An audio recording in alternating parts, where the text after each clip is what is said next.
चीनी, जिस गन्ने से गुड़ इतना काला होता है उसकी चीनी इतनी सफेद कैसे हो गई? केमिकल्स उसमें डाले जाते हैं। और मैं एक चीनी मिल के अधिकारी जो मैनेजर है, मैं उनकी बात आपको बता रहा हूं। उन्होंने कहा कि मुझे लगभग 12 साल हो गए चीनी मिल में काम करते हुए, और जब से मैंने काम करना शुरू कर दिया चीनी मिल में, तभी से मैंने घर में चीनी लाना ही बंद कर दिया। मैं तब से अपने बच्चों को चीनी खिलाता ही नहीं हूं, जबकि नौकरी से सैलरी वहीं से मिलती है, मगर चीनी नहीं। मैंने कहा कि आखिर कौन सी घटना घटी जिसके कारण से आपने ऐसा किया? तो उन्होंने बताया एक छोटी सी घटना, कि चीनी मिल में जो ये पानी निकलता है ना, चीनी के बनने के बाद उस प्रोसेसिंग में जो पानी निकलता है, उस पानी में वो सारा केमिकल भी मिक्स रहता है, और उस पानी को चीनी मिल वाले लोग अक्सर एक टंकी में जमा करके रखते हैं। ये सभी चीनी मिल वालों के पास में होता है, आप भी कभी जाएंगे तो आपको भी पता चलेगा।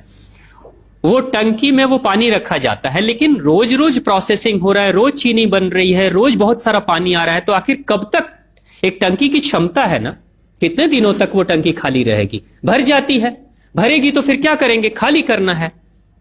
तो क्या किया था चीनी मिल के लोगों ने? सोचा कि छोड़ो ना, अब कहां जाएंगे उसको फेंकने के लिए कहीं दूर, क्योंकि अब उतनी बड़ी टंकी जिसमें हजारों गैलन पानी है, उसके ट्रांसपोर्ट में कितना खर्च आएगा, तो बेहतर होगा रात के अंधेरे में कहीं खेत में डाल देते हैं।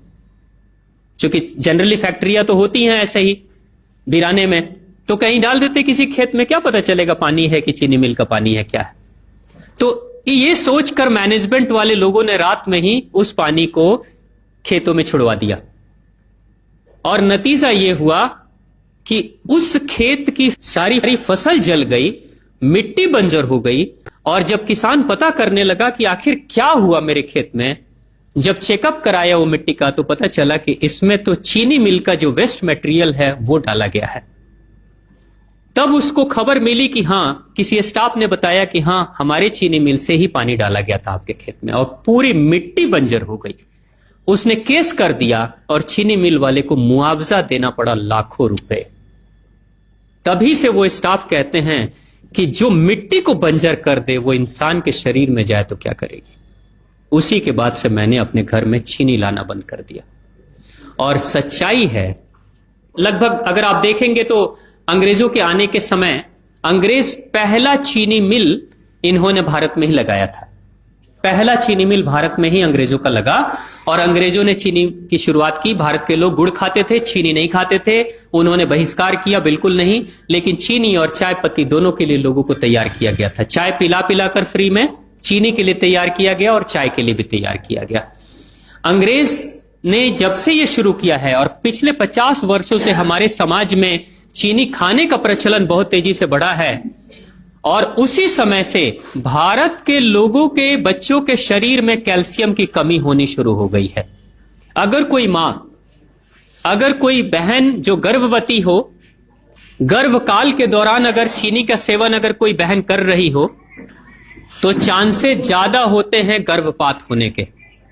कोई मां अगर बच्चे के जन्म से पहले 1 साल पहले से ही चीनी छोड़ दे और सामान्य भोजन करे, अपना ही दूध बच्चे को पिलाए, और कम से कम 5 साल तक बच्चे को चीनी ना खिलाए, खुद को चीनी ना खिलाए, उस बच्चे को कभी भी ऑस्टियोपोरोसिस की समस्या नहीं हो सकती। कैल्शियम की कमी उसके शरीर में कभी नहीं होगी।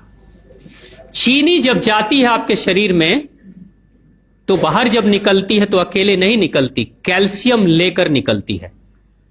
चीनी कैल्शियम लेकर निकलती है, हड्डियों को गलाकर निकलती है। और जिसके शरीर में कैल्शियम की कमी हो जाती है, उसके शरीर में मैग्नीशियम, पोटेशियम, आयरन सबकी कमी हो जाती है। कैल्शियम वो तत्व है कि जिसके शरीर में कम हो जाए, सारे तत्व कम हो जाएंगे, और कैल्शियम की कीमत पे चीनी हम खाते हैं।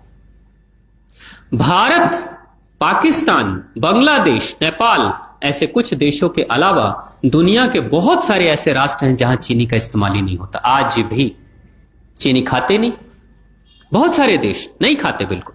आप गुड़ खाया करिए, वो ज्यादा बेहतर है, चीनी को छोड़िए।